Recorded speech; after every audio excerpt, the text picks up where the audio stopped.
IMIM के नेता वसीम वकार का बड़ा बयान सामने आया है।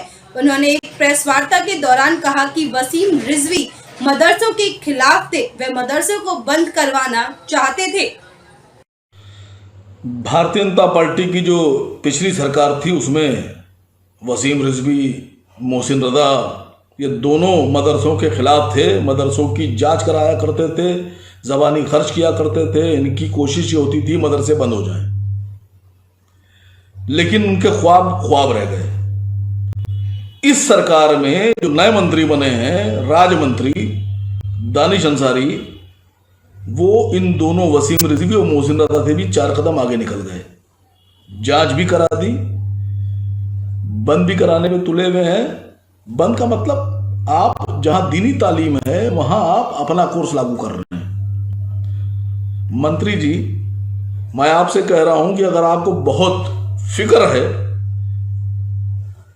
तो आप एक काम कीजिए कि जो सरकारी स्कूल हैं, आप मदरसों में NCERT की बुक्स चालू कराने की कोशिश कर रहे हैं, उसकी पैरवी कर रहे हैं। मैं आपसे मांग कर रहा हूं कि जो सरकारी स्कूल है उत्तर प्रदेश सरकार और भारत सरकार के, इनमें आप अरबी और उर्दू की क्लासेस शुरू कराइए, कंपलसरी करिए सब्जेक्ट, कि जो मुस्लिम बच्चे हैं वो पढ़ें। ये भी तो हो सकता है कि आप वहां NCERT लागू करने से बेहतर है कि आप अपने स्कूलों में शुरू कर दीजिए अरबी और उर्दू करिए। अरशद मदनी साहब ने बिल्कुल जायज बात कही, इससे इस्लामिक जो एजुकेशन हमारी है, तालीमात है, उस पर असर पड़ेगा। सब उनके पीछे पड़ गए। क्या गलत कह दिया उन्होंने? सर, 2 से 3% लोग अपने बच्चों को जानते बूझते और समझते हुए मदरसों में भेजते हैं, क्योंकि वो चाहते हैं उनके बच्चे दीनी तालीम हासिल करें, कुरान करीम पढ़ें, हदीसें पढ़ें। लोग जान के समझ के भेजते हैं।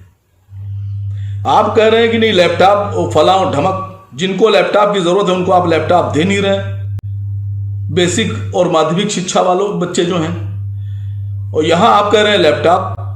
आपको पता ही नहीं है कि जो मदरसों से बच्चे निकलते हैं, जो पहला स्टेप है वो है हाफिज कुरान, मतलब कंठस्थ कर लेना कुरान। 30 पारे उनको याद हो जाते हैं, ये पहला स्टेप है। आप लैपटॉप दे रहे हैं और मदरसे से जो बच्चा होता है उसको ही पूरा कंप्यूटर बना दिया जाता है, लैपटॉप बना दिया जाता है, वो कंठस्थ कर लेता है कुरान। जो हाफिज कुरान होते हैं वो तरावी पढ़ाते हैं, 5 पारे, आप भी पढ़ते होंगे। वो लैपटॉप देख के नहीं पढ़ाते हैं, उनको कंठस्थ होता है, वो हाफिज होते हैं, पढ़ाते हैं। आप वो वाला काम कर रहे हैं कि एक आदमी घर से निकला, उसने कहा हम मंदिर जाएंगे पूजा करने। आप रास्ते में उसको पकड़ लिए और आपने कहा नहीं ये पकड़ो तुम लैपटॉप। वो लैपटॉप देख के नहीं पढ़ाते हैं, उनको कंठस्थ होता है, वो हाफिज होते हैं, पढ़ाते हैं। आप वो वाला काम कर रहे हैं कि एक आदमी घर से निकला, उसने कहा हम मंदिर जाएंगे पूजा करने।